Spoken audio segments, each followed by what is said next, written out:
Hello guys, today I'm gonna continue reading my book, because why not?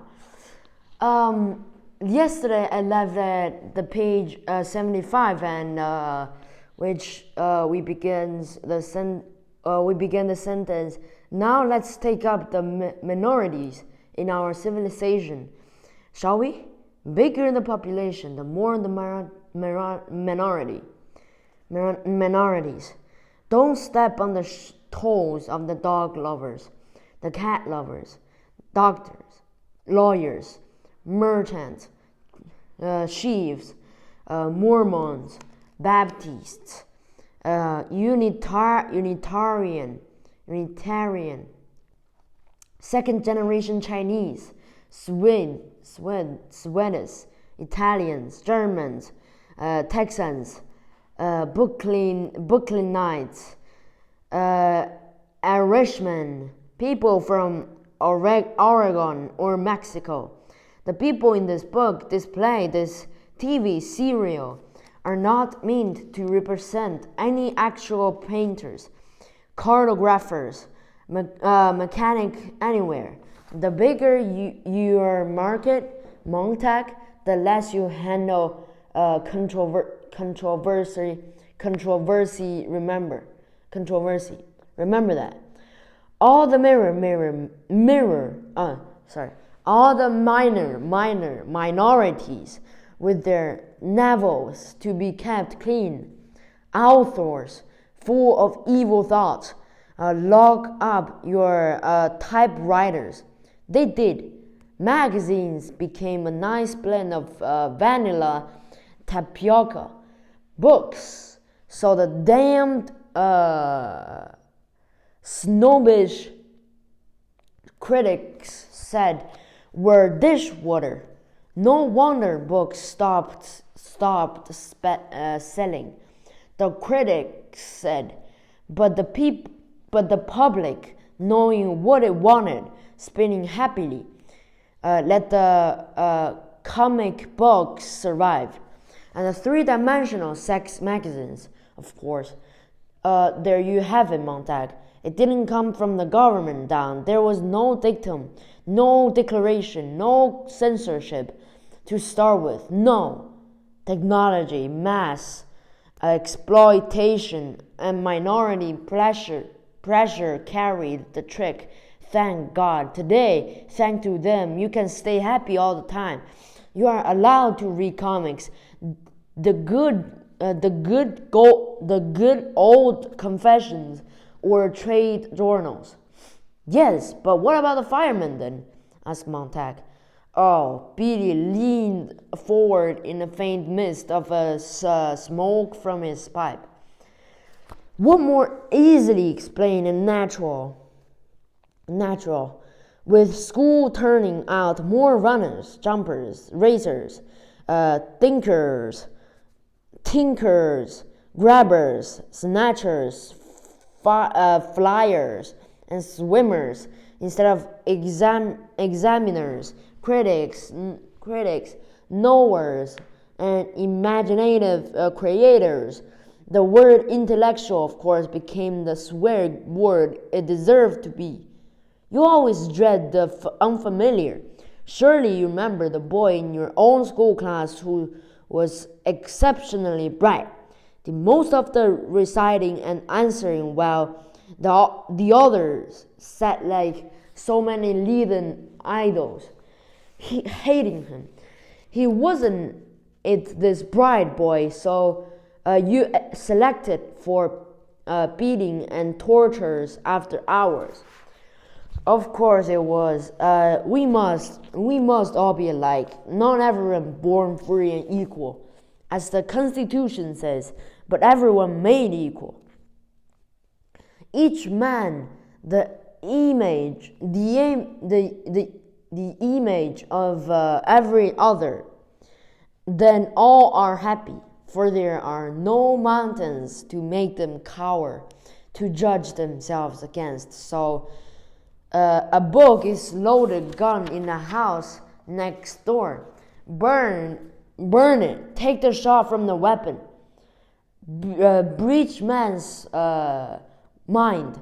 Who knows who might be the target of well-read man? Me?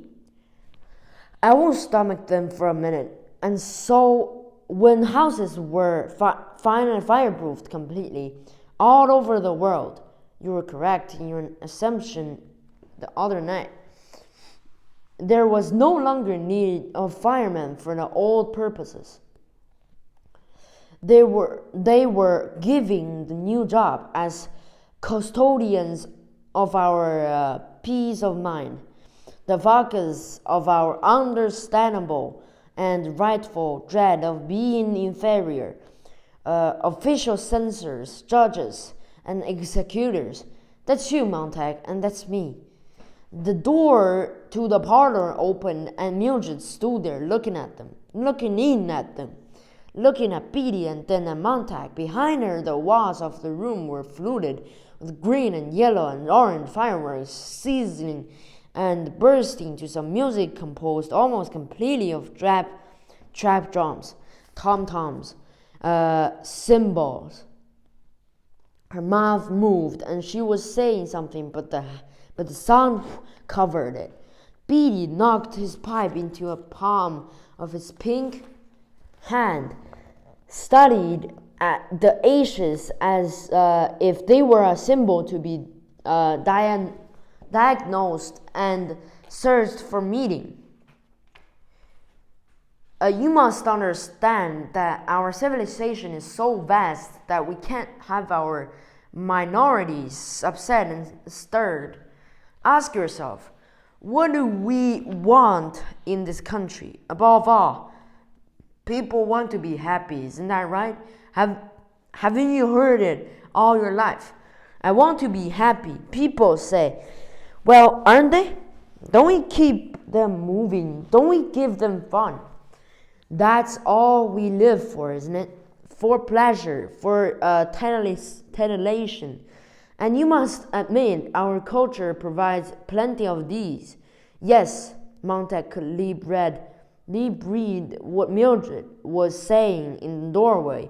He tried not to look at her mouth, because then Petey might turn and read what was there too. Colored people don't like little black sample. Turn it. White people don't feel good about Uncle Tom's Cabin. Burn it. Someone's written a book on tobacco and cancer of the lungs. The cigarette people are weeping. Burn the book. Serenity, Montag, peace, please, Montag. Take your fight outside. Better yet, into the incinerator. Funerals are unhappy and pagan. Eliminate them too. 5 minutes after a person is dead, he's gone his way to the big flue. The incinerators serviced by helicopters all over the country.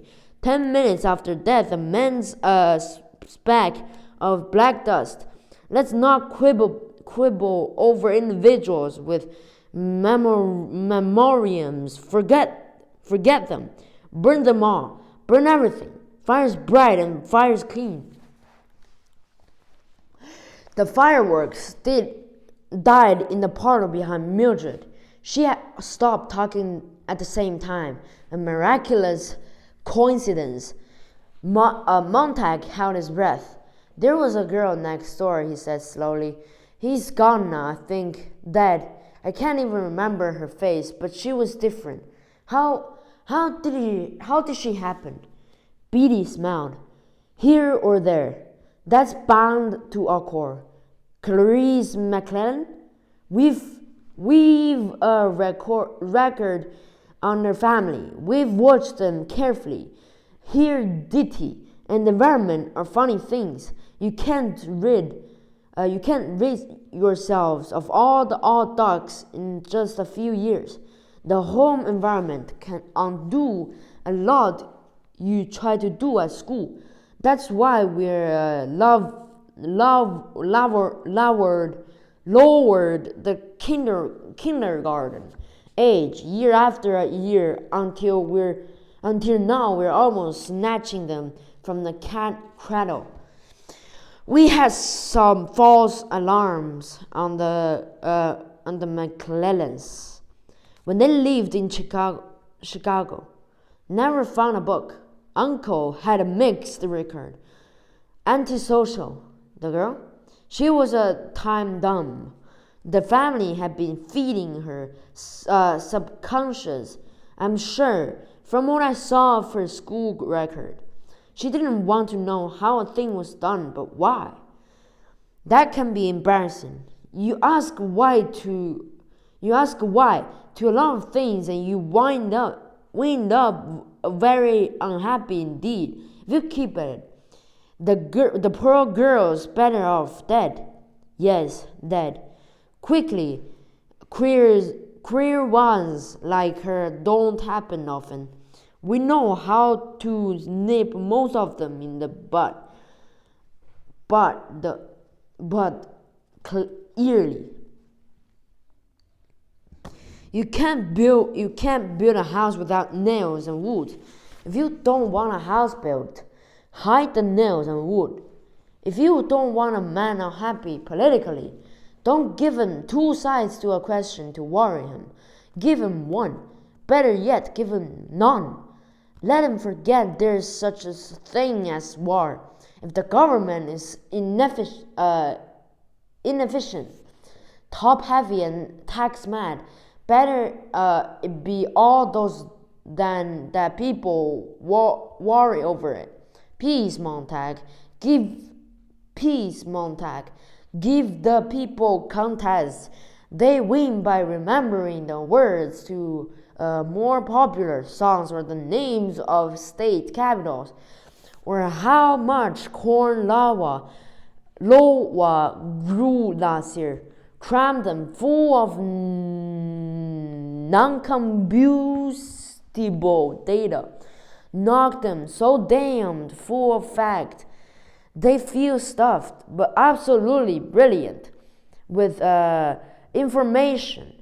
Then they'll feel their thinking. They'll get a sense of motion without moving, and they'll be happy because facts of a sort don't change. Don't give them any slippery stuff like philosophy or sociology to tie things up with. That way lies melancholy. Any man who can take a TV wall apart and put it back together again, and most men can nowadays, is happier than any man who tries to slide rule, measure, and equate the universe, which just don't be measured or equated without making man feel bestial and lonely. I know, I've tried it. To hell with it. So bring on clubs and parties. Your acrobats and magicians. Your daredevils, shed cars, motorcycle helicopters. Your sex and heroin. Mokes of everything to do with automatic reflex. If the drama is bad, if the film says nothing, if the play is hollow, sting me with their mean loudly. I'll think I'm responding to the play when it's only a tactile reaction or vibration. But I don't care. I just like solid entertainment. Beatty got up. I must be going. Lecture is over. I hope I've clarified things. The most important thing for you to remember, Montag, it's where the happiness, boys. The Dixie duel. You and I, the others, we stand against the small tide of those who want to make everyone unhappy with conflicting theory and thought. We have our fingers in the dike. Hold steady. Don't let the torrent of melancholy and drear philosophy drown our world. We depend on you. I don't think you realize how important you are to our happy world as it stands now. Beatty shook Montag's limp hand. Montag still sat, as if the house were collapsing about him, and he could not move in the bed. Mildred had vanished from the door. One last thing, said Billy. At least once in his career, every fireman gets an itch. What do the books say? He wonders. Oh, to scratch that itch, huh? Well, Montag, take my word for it. I've had to read a few in my time. Now to know what I was about. And the books say nothing. Nothing you can teach or believe. They're about non-existent. They're about non-existent people. Figments of imagination if they're fiction. And if they're non-fiction, it's worse. One professor calling another an idiot. One philosopher screaming down another's gullet. One of them running about, putting out the stars and extinguishing the sun. You come away lost. Well then, what if a fireman accidentally, really not intending anything, takes a book home with him? Montag twitched. The door opened, looked at him with its great vacant eye. A natural error. Curiosity alone, said Biddy. We don't get over anxious or mad. We let the fireman keep the book 24 hours. If he hasn't burned it by then, we simply come and burn it for him. Of course, Montag's mouth was dry. Well, Montag, will you take another later shift today? Will we see you tonight, perhaps? I don't know, said Montag. What? Montag looked faintly surprised. Montag shut his eyes. I'll be in later, maybe. We'd certainly miss you if you didn't show, said Billy, putting his pipe in his pocket thoughtfully. I'll never come in again, thought Montag. Get well and keep well, said Billy. He turned and went out through the open door. Montag watched through the window as Billy drove away in his gleaming yellow flame-colored Beetle with the black char-colors tears. Across the street and down the way to other houses. The other houses stood with their flat fronts. What was it Clarice had said one afternoon? No front porches.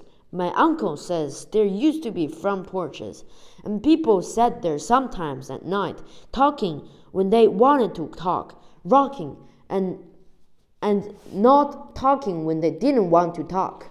Sometimes they just sat there, thought about things, turned things over. My uncle says the architect got rid of the front porches because they didn't look well. But my uncle says that was merely rationalizing it. The real reason, hidden underneath, might be they didn't want people sitting like that, doing nothing, rocking, talking. That was the wrong kind of social life. People talked too much, and they had time to think. So they ran off with the porches and the gardens too. Not many gardens anymore to sit around in and look at the furniture. No rocking chairs anymore. They're too comfortable. Get people up and running around, my uncle says. And my uncle. Her voice faded. Alright, that's for today, because it's pretty late, and I gotta do something else. And my eyes are hurting me a little bit because I'm a little bit tired and I want to sleep.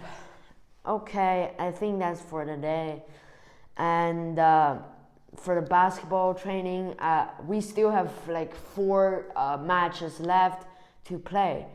and I hope I can score some points and we can like win some games, you know. All right, so that's for today.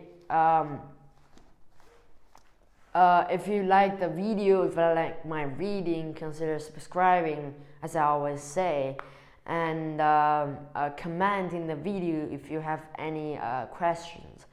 Okay, that's for the day, and see you in the next video. Peace.